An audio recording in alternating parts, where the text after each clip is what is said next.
আসসালামু আলাইকুম, আমন্ত্রণ জানাচ্ছি মাইটিভি রাতের সংবাদে। আপনাদের সঙ্গে আছি আমি আরশিলা। শুরুতেই জানাবো সংবাদ শিরোনাম। উড়ে এসে বিদেশিকে উপদেশ দিলে তাদের দেশের উন্নয়ন সম্ভব নয় বললেন প্রধানমন্ত্রী শেখ হাসিনার ৪০তম স্বদেশ প্রত্যাবর্তন দিবস আজ। রাজনৈতিক আশ্রয় আবেদন প্রত্যাখ্যান হওয়া ১০,০০০-এরও বেশি বাংলাদেশিকে দ্রুত ফেরত পাঠাবে যুক্তরাজ্য প্রক্রিয়া শুরু। মৌসুমের শুরুতেই দেশে প্রতিদিনই বাড়ছে ডেঙ্গুতে আক্রান্ত ও মৃত্যুর সংখ্যা। রাজধানী হাসপাতালগুলোয় বাড়ছে রোগীর ভর্তির চাপ।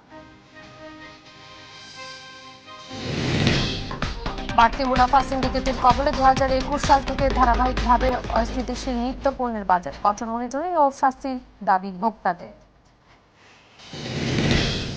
রোহিঙ্গা ক্যাম্পগুলোতে মিয়ানমারের জঙ্গি সংগঠন আরসার তৎপরতা নিষ্ক্রিয় করতে গোয়েন্দা নজরদারি বাড়িয়েছে র্যাব। চলছে যৌথ অভিযানের প্রস্তুতি।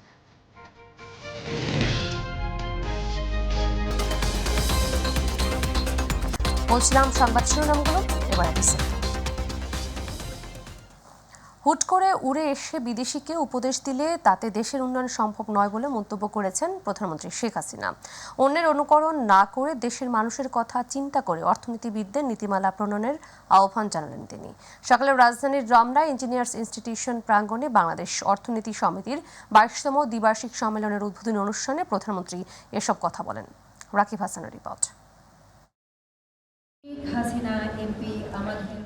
রাজধানীর ইঞ্জিনিয়ার্স ইনস্টিটিউশন মিলনায়তনে বাংলাদেশ অর্থনীতি সমিতির দ্বিবার্ষিক সম্মেলনের উদ্বোধনী অনুষ্ঠানে প্রধান অতিথি হিসেবে যোগ দেন প্রধানমন্ত্রী শেখ হাসিনা।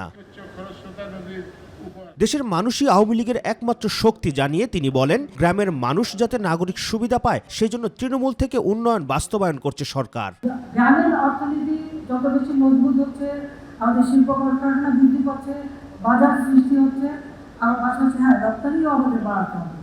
সামরিক শাসকরা ক্ষমতায় আসলে দুর্নীতি তাদের নীতি হয়ে যায় উল্লেখ করে জিয়াউর রহমান দেশে খেলাপি ঋণের সংস্কৃতি ও এলিট শ্রেণী তৈরি করেছিল বলে মন্তব্য করেন সরকার প্রধান। একটা নিজের সরকার যখন আসে তখন দুর্নীতি তাদের নীতি হয়ে যায়। খেলাপি ঋণ এই কালচারটা কিন্তু ওই মিডল ডিক্টেটর জিয়াউর রহমান থেকে শুরু। কিছু এলিট শ্রেণী তৈরি করা, তাদের কিছু সুযোগ দিয়ে দেওয়া, তারা জানতো যে লোকদেরকে সব দিতে হবে, এই না মাত্র মাত্র হয়ে যাবে। এই যে চিন্তা ভাবনাটা, চিন্তার যে দৈন্যতা, এটাই আমাদের দেশকে ধ্বংসের দিকে নিয়ে যায়। আমরা আসার পরে সেই জায়গা থেকে আস্তে আস্তে আস্তে আস্তে মানুষকে সরিয়ে আনতে চেষ্টা করে যাচ্ছি এবং অনেকখানি আমরা সফলতাও হয়েছি। যত বাধাই আসুক দেশ এগিয়ে যাবে জানিয়ে দেশের মানুষের কথা চিন্তা করে নীতিমালা প্রণয়ন করতে অর্থনীতিবিদদের প্রতি আহ্বান জানান প্রধানমন্ত্রী। আমি অর্থনীতিবিদদের কাছে এটাই চাই, দেশের মাটির মানুষ তাদের কথা চিন্তা করে আপনাদের নীতিমালা প্ল্যান প্রকাশ করবে। ওই কেউ একজন দুই-তিনজন দেশে এসে আমাদেরকে উপদেশ দিয়ে যাবে, ওই উপদেশ আমাদের কাজে লাগবে না। কাজে লাগবে নিজের চোখে দেখা এবং মানুষের জন্য করা, এটাই কাজে লাগবে। কাজে সেইভাবে আপনারা আপনাদের নীতিমালা বাড়িতেও শিখবো, কিন্তু করার সময় নিজের দেশকে দেখে করবো, মানুষকে দেখে করবো, আমাদের কি সম্পদ আছে সেটা দেখে করবো। বেসরকারি খাত যত বেশি উন্নত হবে কর্মসংস্থান তত বাড়বে উল্লেখ করে রপ্তানির নতুন নতুন বাজার খোঁজারও পরামর্শ দেন শেখ হাসিনা। রাকিব হাসান, মাইটিভি, ঢাকা। আওয়ামী লীগ মানুষের কাছে সবচেয়ে গ্রহণযোগ্য দল বলে জানিয়েছেন দলের সভাপতি প্রধানমন্ত্রী শেখ হাসিনা। এই গ্রহণযোগ্যতা ধরে রেখে সামনে এগিয়ে যেতে হবে বলে দলীয় নেতাকর্মীদের নির্দেশনা দেন তিনি। সকালে গণভবনে স্বদেশ প্রত্যাবর্তন দিবস উপলক্ষে নেতাকর্মীদের সাথে শুভেচ্ছা বিনিময়কালে এসব কথা বলেন শেখ হাসিনা। দিনটি উপলক্ষে আওয়ামী লীগের সাধারণ সম্পাদক সহ সিনিয়র নেতাকর্মীরা তাকে ফুল দিয়ে শুভেচ্ছা জানান। ছাত্রলীগ, যুবলীগ সহ অন্যান্য অঙ্গ সংগঠনের নেতারাও উপস্থিত ছিলেন। প্রধানমন্ত্রী শেখ হাসিনা তাদের সাথে কুশল বিনিময় করেন। একটা দল করে শুধু নেতা হওয়া না, মানুষের জন্য কতটুকু করতে পারলাম, মানুষকে কি দিতে পারলাম, মানুষের জন্য কি দিয়ে গেলাম, এটাই একটা রাজনৈতিক মানুষের জীবনের এটাই বড় কথা, যে আমি আমার দেশের মানুষের জন্য কতটুকু আমি দিয়ে যেতে পারলাম, কতটুকু করে যেতে পারলাম। এই কথাটা মাথায় রাখলে পরে খুব দেশের জন্য অনেক কিছু করা যেতে পারে। শেখ হাসিনাকে কেউ নিয়ন্ত্রণ করতে পারে না, যত ষড়যন্ত্রই হোক, বিদেশি শক্তির চাপ আসুক, সংবিধানের বাইরে যাবে না আওয়ামী লীগ। শেখ হাসিনার স্বদেশে প্রত্যাবর্তন দিবস উপলক্ষে আওয়ামী লীগ আয়োজিত আলোচনা সভায় এসব কথা বলেন দলের সাধারণ সম্পাদক ওবায়দুল কাদের। শেখ হাসিনার স্বদেশ প্রত্যাবর্তনের মধ্য দিয়ে দেশে গণতন্ত্রের প্রত্যাবর্তন হয়েছে বলে জানান আওয়ামী লীগের কেন্দ্রীয় নেতারা। রাকিব হাসানের রিপোর্ট। আওয়ামী লীগ সভাপতি প্রধানমন্ত্রী শেখ হাসিনার স্বদেশ প্রত্যাবর্তন দিবস উপলক্ষে রাজধানীর তেজগাঁওস্থ ঢাকা জেলা আওয়ামী লীগ কার্যালয়ে এই আলোচনা সভার আয়োজন। আলোচনায় অংশ নিয়ে আওয়ামী লীগ নেতারা বলেন, 1981 সালে শেখ হাসিনার স্বদেশ প্রত্যাবর্তনের মধ্য দিয়ে স্বাধীনতার আদর্শ ও গণতন্ত্রের প্রত্যাবর্তন হয়েছে। এই বাংলাদেশ মুক্তিযুদ্ধের বাংলাদেশ, এই বাংলাদেশ কখনো রাজাকারের বাংলাদেশ হতে পারে না। 79 সালে নির্বাচনের আগে আওয়ামী লীগ জিয়া রহমানের ষড়যন্ত্রের কারণেই ভাগ করা হয়েছিল। অনুষ্ঠানের প্রধান অতিথি দলের সাধারণ সম্পাদক ওবায়দুল কাদের বলেন, 28 অক্টোবর পালিয়ে গিয়ে মির্জা ফখরুল ইসলাম আলমগীর বেসামাল হয়ে আওয়ামী লীগকে আক্রমণ করছে। 28 অক্টোবর পালিয়ে গিয়ে এখন বেসামাল হয়ে প্রতিনিয়ত আওয়ামী লীগকে আক্রমণ করছে। দেশি বিদেশি কোনো শক্তি শেখ হাসিনাকে নিয়ন্ত্রণ করে না জানিয়ে আওয়ামী লীগ কখনো সংবিধানের বাইরে যাবে না বলেও জানান তিনি। ফখরুল সাহেব, শেখ হাসিনাকে কেউ নিয়ন্ত্রণ করতে পারে না। আমাদের নিয়ন্ত্রণ করে বাংলাদেশ রাষ্ট্রের জন্মের চেতনা, আমাদেরকে নিয়ন্ত্রণ করে মুক্তিযুদ্ধের মূল্যবোধ, আমাদেরকে নিয়ন্ত্রণ করে মুক্তিযুদ্ধের রণধ্বনি জয় বাংলার চেতনা। যারাই দলীয় শৃঙ্খলা ভঙ্গ করবে তাদেরকে শাস্তি পেতেই হবে বলেও জানান আওয়ামী লীগের এই সাধারণ সম্পাদক। যারা ডিসিপ্লিন ভঙ্গ করবে অবশ্যই সেজন্য তাদের শাস্তি ভোগ করতে হবে। রাকিব হাসান, মাই টিভি, ঢাকা। দেশে প্রতিদিনই বাড়ছে ডেঙ্গুর প্রকোপ। ডেঙ্গুর সাধারণ ধরনের চাইতে এবছর বেড়েছে অন্যান্য ধরনের ডেঙ্গুতে আক্রান্ত রোগী। প্রতিদিন রাজধানীর হাসপাতালগুলোয় গড়ে ভর্তি রোগী হচ্ছেন 10 থেকে 20 জন। মৃত্যুও বাড়ছে এই প্রাণঘাতী রোগে। চিকিৎসকরা বলছেন, এবছর ডেঙ্গুর ভয়াবহ প্রকোপ নিয়ন্ত্রণে সচেতনতার বিকল্প নেই। আমেনা হেরা রিপোর্টে বিস্তারিত। মৌসুম শুরুর আগেই দেশজুড়ে দেখা দিয়েছে ডেঙ্গুর প্রাদুর্ভাব। এতে সবচেয়ে বেশি ঝুঁকিতে রাজধানীবাসী। চলতি বছরের জানুয়ারি থেকে 15 মে পর্যন্ত সারা দেশে ডেঙ্গুয় আক্রান্ত হয়েছেন মোট 2545 জন। এর মধ্যে ঢাকার 2 সিটি কর্পোরেশন এলাকাতেই 851 জন। এবছর এখন পর্যন্ত ডেঙ্গু আক্রান্ত হয়ে মারা গেছেন 32 জন। ডেঙ্গুর ক্লাসিক ধরনের চাইতে এবছর বাড়ছে অন্যান্য ধরনগুলোয় আক্রান্তের সংখ্যা। তাই চিরাচরিত ডেঙ্গুর লক্ষণ জ্বর ছাড়াও অন্যান্য উপসর্গ নিয়েও অনেকেই আক্রান্ত হচ্ছেন এই রোগে। অনেক জ্বর আর শরীর ব্যথা, টেস্ট করার পরে আপনার ডেঙ্গু ধরা গেছে। আমার বাচ্চার 1 সপ্তাহ ধরে জ্বর, পরে আমি ডক্টরের কাছে নিয়ে গেলাম, তারপরে ডক্টর পরীক্ষা দিল, ওখানে প্লাটলেট অনেক নেমে গেছে। জ্বরের বাইরে হাত পা খুবই ব্যথা করছে, কামড়াইছে, করছে, তারপরে ভর্তি করছি। পরে রক্ত টেস্ট করাইছে, করার পর রোববার দিন ধরা পড়ছে যে ডেঙ্গু হয়েছে। বছর না ঘুরতেই ডেঙ্গুর হার বেড়ে যাওয়ায় ডেঙ্গু নিয়ে চিন্তিত চিকিৎসকরা। মার্চ 2023 সেখানে আমার ভর্তি ছিল 76 জন, আর মার্চ 2024-এ ভর্তি হয়েছিল 215 জন। এপ্রিলে ভর্তি ছিল 68 জন, আর এপ্রিল 2024-এ ভর্তি হয়েছে আপনার হলো 224 জন। আর মে মাসে আজকে 15-16 তারিখ আজকে ভর্তি আছে 138 জন। তার মানে ডেঙ্গু কিন্তু সবসময় আছে, এবং অ্যাভারেজ আমার হসপিটালে গড়ে 10 জন করে রোগী সবসময় থাকতেছে। রোগের প্রকোপ নিয়ন্ত্রণে জনগণের সচেতনতার তাগিদ দেন চিকিৎসকরা। ডেঙ্গুর যে ক্লাসিক সিমটম সেগুলো কিন্তু নেই। সুতরাং আমি বলবো, যখনই একটা বাচ্চা বা পূর্ণবয়স্ক কেউ যে কোনো শারীরবৃত্ত অসুস্থতা বোধ করবেন, পরামর্শ হলো নিকটস্থ হসপিটালে যান। গত বছরের তুলনায় এবছর প্রাপ্তবয়স্কর চাইতেও বেশি ডেঙ্গুতে আক্রান্ত হচ্ছে শিশুরা। তাই তো চিকিৎসকরা বলছে এখনই যদি সতর্ক না হওয়া যায় তাহলে বাড়তে পারে ডেঙ্গুর প্রকোপ। আমেনা হীরা, মাই টিভি, ঢাকা। 2021 সালের পর থেকে চলতি বছর পর্যন্ত তথ্য উপাত্ত বিশ্লেষণ করে দেখা গেছে রাজধানীর পাইকারি এবং খুচরা বাজারগুলোতে নীরবে প্রতিটি নিত্য প্রয়োজনীয় জিনিসপত্রের দাম নিয়ন্ত্রণহীনভাবে বেড়েই চলছে। বিভিন্ন খাতের অসাধু ব্যবসায়ীদের সিন্ডিকেট নানান অজুহাতে কয়েক গুণ লাভ ধরে মূল্য নির্ধারণ ও বাজার নিয়ন্ত্রণ করায় বাজারে এই অস্থিরতা তৈরি হয়েছে। ভোক্তারা বলছেন, শুধু মনিটরিং নয়, কঠোর শাস্তির আওতায় আনতে হবে অসাধু ব্যবসায়ীদের। আবু সাইদুর রিপোর্ট। রাজধানীর পাইকারি ও খুচরা বাজারগুলোতে প্রতিটি নিত্য প্রয়োজনীয় জিনিসপত্রের দাম বাড়ছে হু হু করে। বিশেষ করে ডিমের ডজন প্রতি 20 টাকা বেড়ে যাওয়ার ইঙ্গিত অনেকটাই উপলব্ধি করার মতো, যা গত বছরের তুলনায় প্রতিটি পণ্যে মূল্যবৃদ্ধি হয়েছে 57%। আর ভোজ্য তেলে কর ছাড় দিয়ে আবার তুলে নেওয়া হয়েছে। 2021 সালের পেঁয়াজ কেজি প্রতি ছিল 40 থেকে 42 টাকা, 2024 সালে তা 65 থেকে 70 টাকা। আলুর দাম 2021 সালে ছিল 20 থেকে 22, 2024 সালে 50 থেকে 55 টাকা। বেগুন 2021 সালে 40 থেকে 50, বর্তমানে 80 থেকে 100 টাকা। 2021 সালে পটলের দাম ছিল 40 থেকে 50 টাকা, চলতি বছর তা হয়েছে 45 থেকে 70 টাকা। রুই মাছ কেজি প্রতি 220 থেকে 350 টাকা থাকলেও বর্তমানে রয়েছে একই দামে। পাঙ্গাস কেজি প্রতি ছিল 120 থেকে 140, বর্তমানে 180 থেকে 250 টাকা। গরুর মাংস 2021 সালে ছিল 580 থেকে 600 টাকা কেজি, বর্তমানে 750 থেকে 800 টাকা বিক্রি হচ্ছে। সোনালী মুরগি 21 সালে কেজি প্রতি ছিল 260 থেকে 280 টাকা, বর্তমানে 380 থেকে 390 টাকা। ব্রয়লার মুরগি 21 সালে ছিল প্রতি কেজি 140 থেকে 150, বর্তমানে বিক্রি হচ্ছে 210 থেকে 225 টাকায়।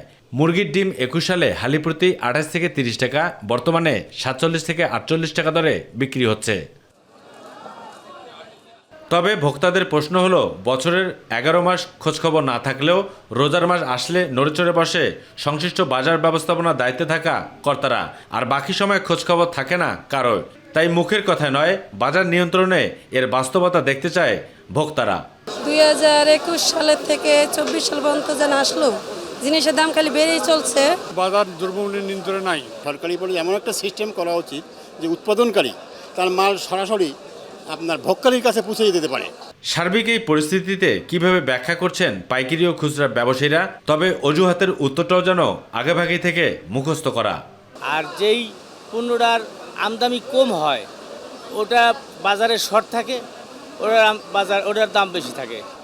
বাজার পরিস্থিতি নিয়ন্ত্রণে সরকারের যে নির্বাচনী ইস্তেহার, সেটি বাস্তবায়ন করতে হলে সংশ্লিষ্ট কর্তৃপক্ষকে আরও বাজার মনিটরিং ব্যবস্থাকে জোরদার করতে হবে, এমনটাই দাবি জানিয়েছেন ভোক্তারা। কারণ বাজার থেকে আবু সেদপু, মাই টিভি, ঢাকা।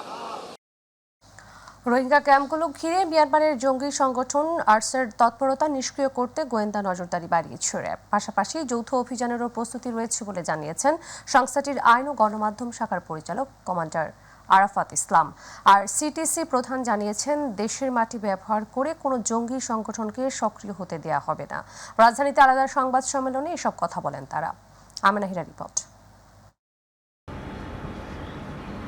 জামাতুল আনসার ফিল হিন্দাল শারকিয়ার প্রধান অস্ত্র সরবরাহকারী আব্দুর রহমানকে গ্রেফতার করেছে সিটিটিসি।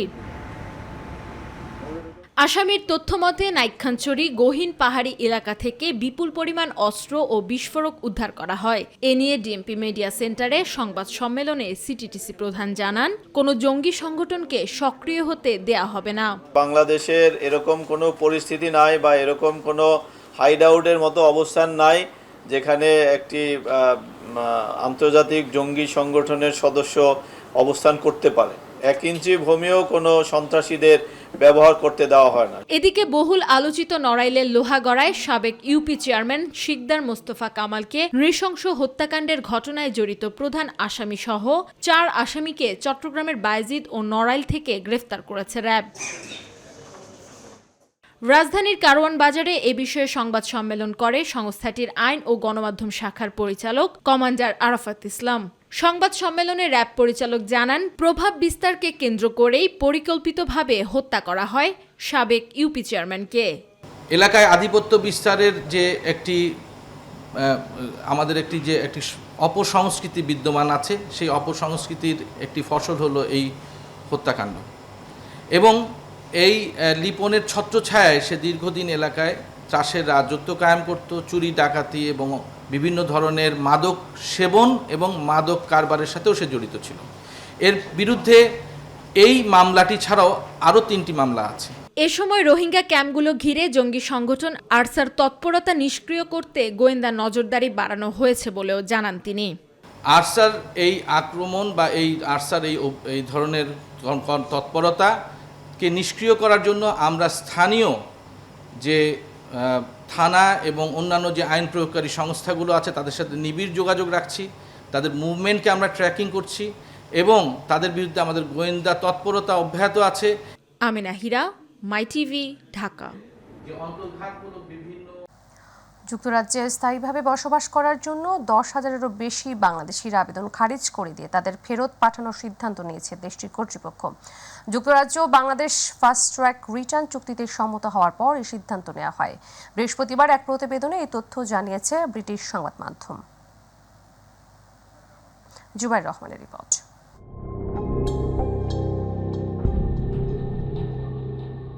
যুক্তরাজ্যে আশ্রয়ের আবেদনকারী বাংলাদেশি নাগরিকদের জন্য বড় রকমের দুঃসংবাদ দিয়েছে ইউরোপের এ দেশটির সরকার। যুক্তরাজ্য ও বাংলাদেশ ফাস্ট ট্র্যাক রিটার্ন চুক্তিতে সম্মত হয়েছে এবং এই চুক্তির আওতায় অ্যাসাইলাম আবেদন প্রত্যাখ্যান হওয়া বাংলাদেশি নাগরিকদের বাংলাদেশে ফেরত পাঠানো হবে। এক প্রতিবেদনে এ তথ্য জানিয়েছে ব্রিটিশ সংবাদ মাধ্যম দ্য টেলিগ্রাফ। প্রতিবেদনে বলা হয়েছে, মূলত ভিসা নিয়ে যুক্তরাজ্যে প্রবেশের পর দেশটির ভিসা ব্যবস্থার অপব্যবহারকারীদের মধ্যে বাংলাদেশিরা শীর্ষস্থানীয় পর্যায়ে রয়েছে। আরও বলা হয়েছে, গত বছর প্রায় 11,000 বাংলাদেশি ভিসা নিয়ে ব্রিটেনে প্রবেশ করেছেন শুধুমাত্র স্থায়ীভাবে দেশটিতে থাকার প্রয়াসে, আর দেশটিতে প্রবেশের পর আশ্রয়ের আবেদন জমা দিয়েছেন তারা। জানা যায়, অভিবাসীরা গত বছরের মার্চ থেকে আন্তর্জাতিক শিক্ষা, কর্মী বা ভিজিট ভিসায় ব্রিটেনে এসে রাজনৈতিক আশ্রয় দাবি করেছেন। মূলত ব্রিটেনে প্রবেশের পেছনের দরজা হিসেবে কাজে লাগানোর প্রয়াসে এসব ভিসা ব্যবহার করেছেন তারা। তবে দেশটিতে বাংলাদেশিদের প্রাথমিক আশ্রয় আবেদনের মাত্র 5%ই সফল হয়েছে। এমন অবস্থায় যুক্তরাজ্যের অবৈধ অভিবাসন বিষয়ক মন্ত্রী মাইকেল টমলিনসন বাংলাদেশের সাথে একটি ফাস্ট ট্র্যাক রিটার্ন চুক্তি স্বাক্ষর করেছেন। এই চুক্তির অধীনে কেবল ব্যর্থ আশ্রয় প্রত্যাশীরাই নয়, বিদেশি নাগরিকদের যারা অপরাধী এবং যেসব ব্যক্তি ভিসা নিয়ে ব্রিটেনে প্রবেশের পর বাড়তি সময় অতিবাহিত করেছেন তাদেরও নির্বাসনের কাজ সহজতর হবে। জুবাইর রহমান, মাই টিভি নিউজ। রাজধানী বাসাবো এলাকায় নির্মাণাধীন 10তলা ভবন থেকে পড়ে গিয়ে 3 শ্রমিক নিহত হয়েছেন। শুক্রবার সকাল 10টার দিকে বাসাবো 7 নম্বর মা কানন মসজিদের পেছনে একটি নির্মাণাধীন ভবনে এই ঘটনা ঘটে। বিষয়টি নিশ্চিত করে সবুজবাগ থানার ভারপ্রাপ্ত কর্মকর্তা প্রলয় কুমার সাহা বলেন, কাজ করার সময় 10তলা ভবন থেকে নিচে পড়ে 3 জন শ্রমিক আহত হন। তাদের মধ্যে 2 শ্রমিক ঘটনাস্থলের মারা যান। পরে মুগদা মেডিকেল কলেজ হাসপাতালের আইসিইউতে থাকা অপর শ্রমিকেরও মৃত্যু হয়েছে। এ বিষয়ে পরে আইনগত ব্যবস্থা গ্রহণ করা হবে বলে জানিয়েছে পুলিশ।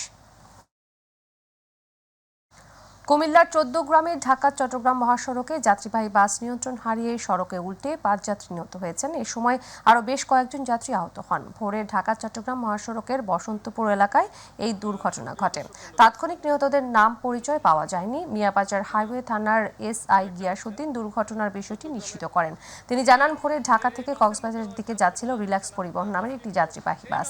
বাসটি মহাসড়কের 14 গ্রাম উপজেলার বসন্তপুর এলাকায় পৌঁছলে নিয়ন্ত্রণ হারিয়ে পাশের খাদে পড়ে যায়। এতে ঘটনাস্থলে 5 জনের মৃত্যু হয়, আহত হয় প্রায় 15 জন। আহতদের উদ্ধার করে 14 গ্রাম উপজেলা স্বাস্থ্য কমপ্লেক্সে ভর্তি করা হয়েছে।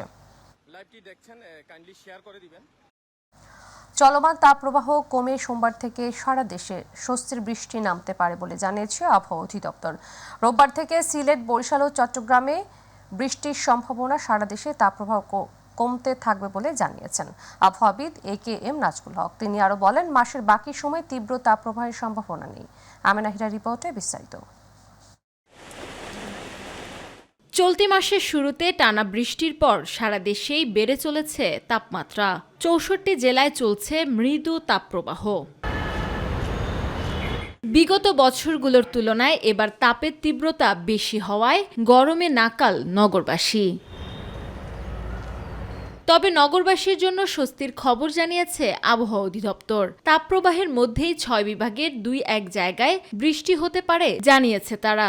আবহাওয়ার পূর্বাভাসে বলা হয়েছে সিলেট বিভাগের কিছু কিছু জায়গাতে বৃষ্টি হতে পারে। আর এছাড়া আমরা বলছি যে কালকের দিনের পর থেকে বিশেষ করে সিলেট, বরিশাল এবং চট্টগ্রাম বিভাগে বৃষ্টি হতে পারে।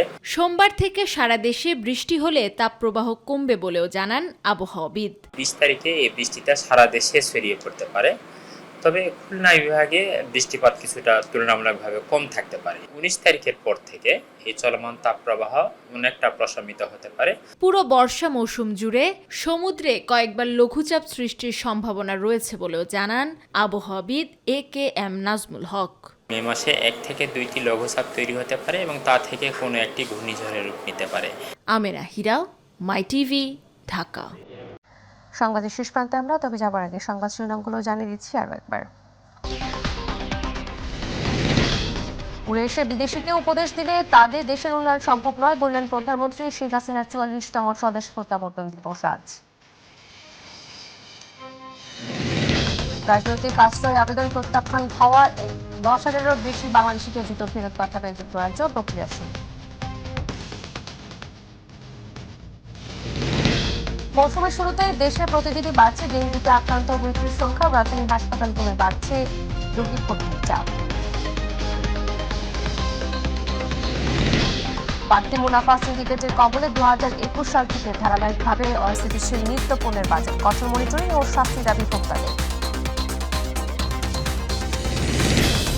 রোহিঙ্গা ক্যাম্পগুলো ঘিরে মিয়ানমারের জঙ্গি সংগঠন আশ্রার তৎপরতা নিষ্ক্রিয় করতে গোয়েন্দা নজরদারি বাড়িয়েছে র্যাব। চলছে যৌথ অভিযানের প্রস্তুতি।